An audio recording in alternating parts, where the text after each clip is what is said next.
ಯದಾ ಯದಾ ಹಿ ಧರ್ಮಸ್ಯ ಗ್ಲಾನಿರ್ಭವತಿ ಭಾರತ ಅಭ್ಯುತ್ಥಾನಂ ಅಧರ್ಮಸ್ಯ ತದಾತ್ಮಾನಂ ಸೃಜನಾವಿಹಂ ಪರಿತ್ರಾಣಾಯ ಸಾಧೂನಾಂ ವಿನಾಶಾಯ ದುಷ್ಕೃತ ಧರ್ಮ ಸಂಸ್ಥಾಪನಾರ್ಥಾಯ ಸಂಭವಾಮಿ ಯುಗೆ ಯುಗೆ. ಈ ಒಂದು ಶ್ಲೋಕದ ಅರ್ಥ, ಯಾವಾಗೆಲ್ಲ ಭೂಮಿಯ ಮೇಲೆ ಅಧರ್ಮಗಳು ಸಂಭವಿಸ್ತಾವೋ ಅವಾಗೆಲ್ಲ ಕೃಷ್ಣ ಮತ್ತೆ ಹುಟ್ಟಿ ಬರ್ತಾನೆ ಅನ್ನೋದಾಗಿದೆ. ಬ್ರಿಟಿಷರು ಕೂಡ ಅಧರ್ಮವಾಗಿ ನಮ್ಮ ದೇಶದ ಮೇಲೆ ಹೇಗೆ ಅಕ್ರಮವನ್ನ ಮಾಡಕ್ಕೆ ಪ್ರಾರಂಭ ಮಾಡ್ತಾರಲ್ಲ, ಆಗ ಕೃಷ್ಣನ ರೂಪದಲ್ಲಿ ನಮ್ಮ ಮಹಾತ್ಮ ಗಾಂಧೀಜಿಯವರು, ಸುಭಾಷ್ ಚಂದ್ರ ಬೋಸ್ ಅವರು, ಬಾಲ್ ಗಂಗಾಧರ್ ತಿಲಕ್ ಅವರು ಬಂದು ತಮ್ಮ ಒಂದು ತ್ಯಾಗ ಬಲಿದಾನಗಳ ಮೂಲಕ ಇವತ್ತು ನಮ್ಮನ್ನ ಸ್ವತಂತ್ರವಾಗಿ ಜೀವಿಸುವಂತೆ ಮಾಡಿದ್ದಾರೆ. ಈ ಒಂದು ಆಗಸ್ಟ್ 15 ಅಂತಕ್ಕಂಥದ್ದು ನಮ್ಮ ಭಾರತದ ಇತಿಹಾಸದಲ್ಲಿ ಸುವರ್ಣಾಕ್ಷರಗಳಿಂದ ಬರೆದಿಟ್ಟಂತಹ ದಿನ ಆಗಿದೆ. ಯಾಕಪ್ಪ ಅಂತ ಅಂದ್ರೆ ಅವತ್ತು ನಮಗೆ ಸ್ವತಂತ್ರ ಬಂದು ಸಿಕ್ಕಂತಹ ದಿನವಾಗಿದೆ. ಇದು ಕೇವಲ ಒಂದು ಆಚರಣೆ ಮಾತ್ರವಲ್ಲ, ಇದೊಂದು ಕೃತಜ್ಞತೆಯ ಪ್ರತಿಬಿಂಬದ ಆಚರಣೆ ಆಗಿದೆ. ಹಾಗೆ ಇದು ಒಂದು ನಮ್ಮ ಒಂದು ಪೂರ್ವಜರ ತ್ಯಾಗದ ಮತ್ತು ಬಲಿದಾನದ ಪ್ರತಿಫಲವಾಗಿದೆ. ಒಂದಾನೊಂದ್ ಕಾಲದಲ್ಲಿ ನಮ್ ದೇಶ ಇತ್ತು ಹೇಗಪ್ಪ ಅಂತಂದ್ರೆ, ಕಾಲ್ಪೋಗಟ್ಲೆ ಬಂಗಾರ ಬೆಳ್ಳಿಯನ್ನ ಅಳದಳುದು ಇವತ್ ನಾವು ಮಾರ್ಕೆಟ್ ಅಲ್ಲಿ ಹೇಗ್ ಬದ್ನಿಕಾಯಿ, ಚೌಳಿಕಾಯಿ ಇದನ್ನೆಲ್ಲ ಮಾರ್ತೀವೋ, ಅವತ್ತಿನ ಕಾಲದಲ್ಲಿ ನಮ್ ಪೂರ್ವಜರು ಅದನ್ನೆಲ್ಲ ಕುತ್ಕೊಂಡ್ ಮಾರ್ತಾ ಇದ್ರಂತೆ. ಆದ್ರೆ ಅಷ್ಟೊಂದು ಸಿರಿ ಸಂಪತ್ತನ್ನು ತುಂಬಿರ್ತಕ್ಕಂಥ ನಮ್ಮ ದೇಶದ ಮೇಲೆ ಹಿಡಿತವನ್ನ ಸಾಧಿಸಕ್ಕೋಸ್ಕರ ಪೋರ್ಚುಗೀಸರು, ಡಚ್ಚರು, ಬ್ರಿಟಿಷರು ಬರ್ತಾರೆ ನಮ್ ದೇಶದ ಮೇಲೆ ಆಳ್ವಿಕೆ ಮಾಡಕ್. ಆದ್ರೆ ನಮ್ಮಲ್ಲಿ ಒಂದು ಕೊರತೆ ಇತ್ತು. ಯಾವ್ದಪ್ಪ ಅಂತಂದ್ರೆ ನಮ್ಮಲ್ಲಿ ಯೂನಿಟಿ ಅಂದ್ರೆ ಏಕತೆ ಅನ್ನೋದಿರ್ಲಿಲ್ಲ. ಆ ರಾಜನ್ ಕಂಡ್ರೆ ಈ ರಾಜ್ಯಕ್ಕೆ ಆಗ್ತಿರ್ಲಿಲ್ಲ, ಈ ರಾಜನ್ ಕಂಡ್ರೆ ಆ ರಾಜ್ಯಕ್ಕೆ ಆಗ್ತಾ ಇರ್ಲಿಲ್ಲ. ಇಂತ ಒಂದು ನಮ್ ವೀಕ್ನೆಸ್ ಅನ್ನ ತಿಳ್ಕೊಂಡು ಬ್ರಿಟಿಷ್ ನಮ್ಮ ಮೇಲೆ ಆಳ್ವಿಕೆನ ಪ್ರಾರಂಭ ಮಾಡ್ತಾರೆ. ಆದ್ರೆ ಅವರಲ್ಲಿ ಯೂನಿಟಿ ಬಹಳಷ್ಟಿತ್ತು, ಅದ್ರ ಒಂದು ಕೊರತೆ ನಮ್ಮಲ್ಲಿ ಇತ್ತು.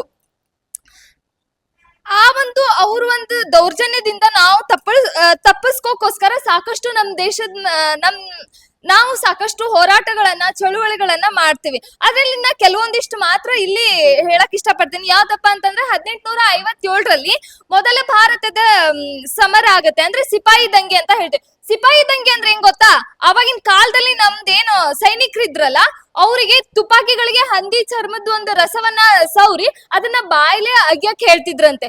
ಇದನ್ನ ಖಂಡಿಸಿ ಅವಾಗ ಏನ್ ನಮ್ ಸೈನಿಕರು ಪ್ರಾರಂಭ ಮಾಡ್ತಾರಲ್ಲ, ಆ ಚಳುವಳಿ ಪ್ರಥಮ ಚಳುವಳಿ ಆಗಿರುತ್ತೆ. ಅದನ್ನ ಸಿಪಾಯಿ ದಂಗೆ ಚಳುವಳಿ ಅಂತಾನೂ ಕೂಡ ನಾವು ಕರಿತೀವಿ. ನೆಕ್ಸ್ಟ್ ಬಂದ್ಬಿಟ್ಟು 1905ರಲ್ಲಿ ಬಂಗಾಳದ ವಿಭಜನೆ ಮತ್ತೆ ಸ್ವದೇಶಿ ಚಳುವಳಿ ಆಗುತ್ತೆ.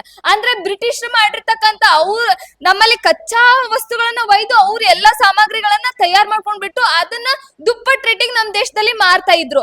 ಅದನ್ನ ವಿರೋಧಿಸಿ ಆ ಚಳುವಳಿಯನ್ನ ಪ್ರಾರಂಭ ಮಾಡ್ತಾರೆ. ಅಂದ್ರೆ ಅವ್ರ ದೇಶದಿಂದ ಬಂದಿರ್ತಕ್ಕಂಥ ಸಾಮಗ್ರಿಗಳನ್ನ ಅವಾಯ್ಡ್ ಮಾಡುವುದು, ಅದನ್ನ ಯೂಸ್ ಮಾಡದೆ ಇರೋ ತರ ನೋಡ್ಕೊಳ್ಳೋದು. ಅವಾಗ ಆ ಒಂದು ಚಳುವಳಿಯನ್ನ ಮಾಡ್ತಾರೆ. 1919 ಜಾಲಿಯನ್ ವಾಲಾಬಾಗ್ ಹತ್ಯಾಕಾಂಡ ಆಗುತ್ತ.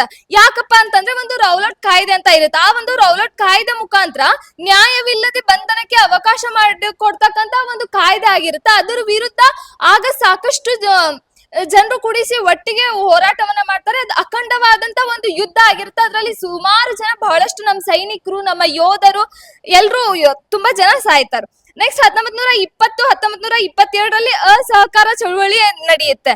ಅಸಹಕಾರ ಚಳುವಳಿ ಅಂತಂದ್ರೆ ನಮ್ಮಲ್ಲಿ ಇರ್ತಕ್ಕಂಥ ಧರ್ಮವನ್ನ, ನಮ್ಮಲ್ಲಿ ಇರ್ತಕ್ಕಂಥ ಒಗ್ಗಟ್ಟನ್ನ, ಇದನ್ನೆಲ್ಲವನ್ನ ಬೇರ್ಪಡಿಸೋಕೆ ಅವ್ರು ಮಾಡಿರ್ತಕ್ಕಂಥದ್ದನ್ನ ಎಲ್ಲ ಗುರ್ತಾ ಹಿಡಿದು ನಾವ್ ಏನು ಹೋರಾಟವನ್ನ ಪ್ರಾರಂಭ ಮಾಡ್ತೀವಲ್ಲ ಅದನ್ನ ಅಸಹಕಾರ ಚಳುವಳಿ ಅಂತ ಕರಿತೀವಿ. ನೆಕ್ಸ್ಟ್ 1930ರಲ್ಲಿ ಉಪ್ಪಿನ ಸತ್ಯಾಗ್ರಹ ನಡೆಯುತ್ತೆ. ಹಾಗೆ 1947ರಲ್ಲಿ ಭಾರತ ಬಿಟ್ಟು ತೊಲಗಿ ಅಂತಕ್ಕಂಥದ್ದು ಹೋರಾಟ ನಡೆಯುತ್ತೆ. ನೆಕ್ಸ್ಟ್ 1946ರೊಳಗಡೆ ಕೊನೆ ಚಳುವಳಿ ಆಗುತ್ತೆ. ಹಾಗೆ 1947ರೊಳಗಡೆ ನಮಗೆ ಸ್ವತಂತ್ರ ಫೈನಲ್ ಆಗಿ ಸಿಗುತ್ತೆ. ಆದ್ರೆ ಸ್ವತಂತ್ರ ಅಂದ್ರೇನು? ಕೇವಲ ನಾವು ಬ್ರಿಟಿಷರಿಂದ ಸ್ವತಂತ್ರ ಸಿಕ್ಬಿಟ್ರೆ ಅದು ಸ್ವತಂತ್ರ ಸಿಕ್ಕಂಗ ಅಲ್ಲ. ಎಲ್ಲಿ ನಮ್ಮ ಒಂದು ಭಾವನೆಗಳನ್ನ, ನಮ್ಮ ಒಂದು ಹಕ್ಕುಗಳನ್ನ, ನಮ್ಮ ಒಂದು ಕರ್ತವ್ಯಗಳನ್ನ ನಾವು ನಿಭಾಯಿಸಕ್ ಯಾವಾಗ ನಾವು ಸ್ವತಂತ್ರವನ್ನ ತೆಗೆದುಕೊಳ್ತೇವೋ ಅದು ನಿಜವಾದ ಸ್ವತಂತ್ರವಾಗಿರುತ್ತೆ ವಿನಾ ಕೇವಲ ಯಾರೋ ಬಂದ್ ನಮ್ಮನ್ನ ಆಳಿದ್ರ ಅಂತ ಹೇಳಿ ನಾವು ಹೋರಾಟದಿಂದ ಅವರನ್ನ ನಮ್ಮ ದೇಶದಿಂದ ಬಿಟ್ಟು ಓಡಿಸಿದಾಗ ಪಡ್ಕೊಳ್ಳೋ ಸ್ವತಂತ್ರ ನಿಜವಾದ ಸ್ವತಂತ್ರ ಆಗಿರೋದಿಲ್ಲ ಅಂತಕ್ಕಂಥದ್ದು ನನ್ನ ಒಂದು ಅಭಿಪ್ರಾಯ ಆಗಿದೆ. ಬ್ರಿಟಿಷರು ಬಂದಿದ್ದು ಕೇವಲ ಎಲ್ರ ಪ್ರಕಾರ ಅದು ತಪ್ಪು ಒಪ್ಕೊಳ್ತೀನಿ. ಆದ್ರೆ ಅವ್ರು ಬಂದಿದ್ದು ನನ್ನ ಪ್ರಕಾರ ಕೆಲವೊಂದಿಷ್ಟು ನಮ್ ದೇಶಕ್ಕೆ ಒಳಿತು ಕೂಡ ಆಗಿದೆ. ಇವತ್ತಿನ ನಮ್ಮ ಎಜುಕೇಶನ್ ಸಿಸ್ಟಮ್ ಅವ್ರು ಬರ್ದೇ ಇದ್ರೆ ಈ ತರ ಇರ್ತಾ ಇರ್ಲಿಲ್ಲ ನನ್ನ ಪ್ರಕಾರ. ಯಾಕಪ್ಪ ಅಂತಂದ್ರೆ ನಮ್ ದೇಶದಲ್ಲಿ ಗುರುಕುಲ ಸಿಸ್ಟಮ್ ಇತ್ತು. ಆ ಗುರುಕುಲ ಸಿಸ್ಟಮ್ ದಲ್ಲಿ ಹೇಗೆ ಇಂಥ ಜಾತಿಯವ್ರಿಗೆ ಮಾತ್ರ ಕಲಿಸ್ಬೇಕು, ಅಂತ ಜಾತಿಯವ್ರಿಗೆ ಮಾತ್ರ ಕಲಿಸ್ಬೇಕು, ಅವ್ರಿಗಷ್ಟೇ ಒಳಗಡೆ ಅವಕಾಶ, ಅವ್ರು ಮಾತ್ರ ಇದನ್ನ ಓದುವಂತದ್ದು. ಭಗವದ್ಗೀತಾನ ಎಲ್ರು ಓದು ಅಂತಿರ್ಲಿಲ್ಲ. ಯಾಕಪ್ಪ ಅಂತಂದ್ರೆ ನಾವ್ ಯಾರು ಪವಿತ್ರರಲ್ಲ ಕೆಳಗಡೆ ಜಾತಿಯವ್ರು. ಇಂತ ಒಂದು ಕಾನ್ಸೆಪ್ಟ್ ಒಳಗಡೆ ನಾವು ಬದುಕ್ತಾ ಇದ್ವಿ. ಅದು ಬ್ರಿಟಿಷ್ ಬಂದ ಮೇಲೆ ಅವ್ರು ತೆಗೆದು ಹಾಕ್ತಾರೆ. ಎಲ್ರಿಗೂ ಎಜುಕೇಶನ್ ಕೊಡ್ಬೇಕಂತಕ್ಕಂಥದ್ದು ಬ್ರಿಟಿಷ್ ತತ್ವ ಆಗಿರುತ್ತೆ ವಿನಃ ಭಾರತೀಯರ್ದಲ್ಲ. ನೆಕ್ಸ್ಟ್ ನಮ್ಮಲ್ಲಿ ಸತಿ ಸಿಸ್ಟಮ್ ಅಂತ ಬಹಳಷ್ಟು ಮೂಢನಂಬಿಕೆ ಪದ್ಧತಿಗಳಿದ್ದು. ಗಂಡ ಸತ್ರೆ ಹೆಂಡತಿ ಕೂಡ ಹೋಗಿ ನಾವು ಗಂಡನ ಜೊತೆ ಬೆಂಕಿಯಲ್ಲಿ ಹಾಕ್ಬಿಡ್ತಾ ಇದ್ವಿ. ಆದ್ರೆ ಬ್ರಿಟಿಷ್ ಬಂದಾದ್ಮೇಲೆ ಇದನ್ನ ಅವ್ರು ತಡೆಗಟ್ಟಕ್ ಸ್ಟಾರ್ಟ್ ಮಾಡ್ತಾರೆ. ನೆಕ್ಸ್ಟ್ ಜುಡಿಷಿಯಲ್ ಸಿಸ್ಟಮ್ ಆಗಿರ್ಬೋದು, ಪೊಲಿಟಿಕ್ಸ್ ಆಗಿರ್ಬೋದು, ಇವ್ ಎರಡರೊಳಗಡೆನೂ ಕೂಡ ಮಹಿಳೆಗೆ ಅವಕಾಶನೇ ಇರ್ಲಿಲ್ಲ, ಅಥವಾ ಅಷ್ಟು ಓದುವಷ್ಟು ನಮ್ಮ ಭಾರತೀಯರಿಗೆ ಅದ್ರ ಬಗ್ಗೆ ಅವೇರ್ನೆಸ್ ಇರ್ಲಿಲ್ಲ.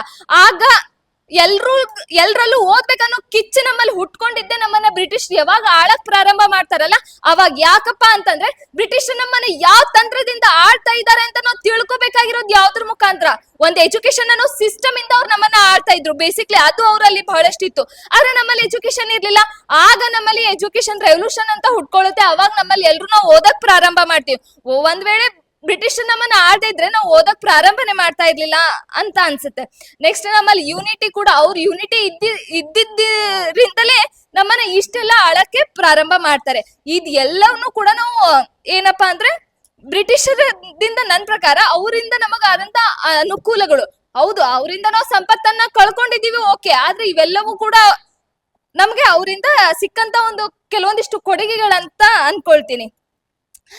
ಆ ನಂತರ 1947 ಆದ್ಮೇಲೆ ನಮ್ಗೆ ಎಲ್ಲಾ ಎಷ್ಟು ಉಳಿದಂತ ಆಸ್ಥಾನಗಳು ಏನೇನಿದ್ವಲ್ಲ ಸುಮಾರು 200, ಆ ಎಲ್ಲಾ ರಾಷ್ಟ್ರಗಳನ್ನ ಜೋಡಿಸಿ ಒಂದೇ ಭಾರತ ದೇಶ ಅಂತ ಮಾಡ್ಬೇಕಂತ ಹೇಳಿ ಮಾತಾಡ್ಕೊಂಡು ಅದನ್ನ ಎಲ್ಲದಕ್ಕೂ ಒಂದೇ ಕಾನೂನುಗಳನ್ನ ತರ್ಬೇಕು ಅನ್ಕೊಂಡು ಅವಾಗ ಕಾನ್ಸ್ಟಿಟ್ಯೂಷನ್ ಅನ್ನ ತರ್ತಾರೆ.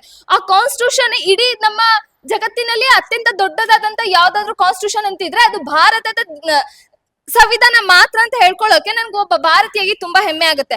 ಆದ್ರೆ ಅದಕ್ಕಂತ ಹೇಳಿ ಕೆಲವೊಂದಿಷ್ಟು ಜನ ತಮ್ಮ ಜೀವನವನ್ನೇ ಕೊಡ್ತಾರೆ. ಅಂದ್ರೆ ಯಾರು ಬಾಬಾ ಸಾಹೇಬ್ ಅಂಬೇಡ್ಕರ್ ಆಗಿರ್ಬೋದು, ಜವಾಹರ್ಲಾಲ್ ನೆಹರು, ಡಾಕ್ಟರ್ ರಾಜೇಂದ್ರ ಪ್ರಸಾದ್, ಹಾಗೆ ವಲ್ಲಭಾಯಿ ಪಟೇಲ್, MK ಮುನ್ಷಿ, ಹೀಗೆ ಮುಂತಾದವರು ನಮ್ಮ ಒಂದು ಸಂವಿಧಾನದ ರಚನೆಯಲ್ಲಿ ತುಂಬಾ ಪ್ರಮುಖವಾದ ಪಾತ್ರವನ್ನ ವಹಿಸ್ತಾರೆ. ಆದ್ರೆ ಇವತ್ತಿಗೂ ಕೂಡ ನಮ್ಮಲ್ಲಿ ಬಂದು ಇಂಥ ಒಂದು ಸಂವಿಧಾನ ಜಾರಿಗೆ ಬಂದ್ರು ಕೂಡ ನಾವು ಎಲ್ಲೂ ಸಮಾನತೆಯನ್ನ ಕಾಣ್ತಾ ಇಲ್ಲ. ನಮ್ ಸಂವಿಧಾನ 14ನೇ ಆರ್ಟಿಕಲ್ ಹೇಳುತ್ತೆ ಸಮಾನತೆ, ಎಲ್ಲರಿಗೂ ಸಮಾನತೆ, ಇಕ್ವಾಲಿಟಿ ಬಿಫೋರ್ ದಿ ಲಾ. ಅಂದ್ರೆ ಲಾ ಮುಂದೆ, ಕಾನೂನಿನ ಮುಂದೆ ಎಲ್ರು ಸಮಾನರು ಆಯ್ತು. ಆದ್ರೆ ಇವತ್ತಿಗೂ ಕೂಡ ನಾವ್ ಎಲ್ರು ಒಂದ್ ಅಲ್ಲೇ ಅಡ್ಮಿಷನ್ ತಗೋಬೇಕಂದ್ರು ಕೂಡ ನಾವು ಜಾತಿ ಆದಾಯ ಪ್ರಮಾಣವನ್ನ ಕೊಡ್ತೀವಿ. ಆದಾಯ ಅಲ್ಲ, ಜಾತಿ ಪ್ರಮಾಣ ಪತ್ರನ ಕೊಡ್ತೀವಿ. ಯಾಕೆ? ಸಮಾನತೆ ಇದೆ ಅಂದ್ಮೇಲೆ ಆ ಒಂದು ಜಾತಿ ಪ್ರಮಾಣ ಪತ್ರ ಯಾಕೆ? ನಮಗ್ ಎಲ್ಲಾದ್ರೂ ನಾವು ಕಡಿಮೆ ಮಾರ್ಕ್ಸ್ ತಗೊಂಡ್ರು ನಮ್ಗೆ ಎಲ್ಲಾದ್ರೂ ಸೀಟ್ ಸಿಗುತ್ತೆ ಅಂದ್ರೆ ಅದು ನಮ್ ಜಾತಿಯಿಂದ ಮಾತ್ರ. ಇಫ್ ನನ್ನಲ್ಲಿ ಟ್ಯಾಲೆಂಟ್ ಇದ್ರು ಕೂಡ ನನ್ಕಿಂತ ಒಬ್ಬ ಕೆಳಗಡೆ ಇರೋ ವ್ಯಕ್ತಿಗೆ ನನ್ಕಿಂತ ಕಡಿಮೆ ಮಾರ್ಕ್ಸ್ ತಗೊಂಡ್ರು ಅವ್ನಿಗೆ ಸೀಟ್ ಸಿಗುತ್ತೆ, ಅವ್ರನ್ನ ಜಾಸ್ತಿ ತಗೊಂಡಂಗೆ ಸಿಗೋದಿಲ್ಲ. ಯಾಕಂದ್ರೆ ಅವ್ನ ಜಾತಿ ಮೇಲೆ ಇವನ್ ಜಾತಿ ಕೆಳಗೆ. ಇದರಿಂದ ಎಲ್ಲಿ ನಾವ್ ಇವತ್ತಿಗೂ ಸಮಾನತೆ ಕಾಣ್ತಾ ಇದೀವಿ? ಇವತ್ತಿಗೂ ನಮ್ಮಲ್ಲಿ ಸಮಾನತೆ ಅನ್ನೋದಿಲ್ಲ. ಆ ಒಂದು ಸಮಾನತೆಯನ್ನ ತರ್ಬೇಕಪ್ಪ ಅಂದ್ರೆ ನಾವ್ ನನ್ ಪ್ರಕಾರ ಇವತ್ತು ಕೂಡ ನಾವೆಲ್ಲರೂ ಕೂಡಿಸಿ ಅದಕ್ಕೋಸ್ಕರ ಮತ್ತೆ ಹೋರಾಟವನ್ನ ಮಾಡ್ಬೇಕಂತ ಅನ್ಕೊಳ್ತೇವೆ. ಇಡೀ ನಮ್ ದೇಶವನ್ನ ಹತೋಟಿಯಲ್ಲಿ ಬ್ರಿಟಿಷ್ ತೆಗೆದುಕೊಂಡಾಗ ಅದರಿಂದ ನಾವು ಸ್ವತಂತ್ರವನ್ನ ಗಳಿಸಿದೀವಿ ಅಂದ್ರೆ ಕೇವಲ ನಮಗೋಸ್ಕರ ನಮ್ಮನ್ನ ಆಳಕ್ಕೋಸ್ಕರ ಬಂದಿರ್ತಕ್ಕಂತ ಒಂದು ಕಾನೂನಿನ ವಿರುದ್ಧ ಹೋರಾಡಿದಾಗ ಅದನ್ನ ಸರಿಪಡಿಸುವ ತಾಕತ್ತು ಕೂಡ ನಮ್ಮಲ್ಲಿ ಇದೆ ಅಂತ ಒಂದು ಶಕ್ತಿ ನಮ್ಮಲ್ಲಿ ಇದೆ ಅಂತ ಅನ್ಕೊಳ್ತೀನಿ. ಸೊ ಅದಕ್ಕೋಸ್ಕರ ಎಲ್ರು ನಾವು ಒಗ್ಗಟ್ಟಾಗಿ ಹೋರಾಡಿ ಆ ಒಂದು ಇದನ್ನ ನಮ್ಮದಾಗಿಸ್ಕೊಳ್ಳೋಣ ಅಂತ ಹೇಳ್ತಾ ನನ್ನ 2 ಮಾತುಗಳನ್ನ ಮುಗಿಸ್ತೀನಿ. Thank you.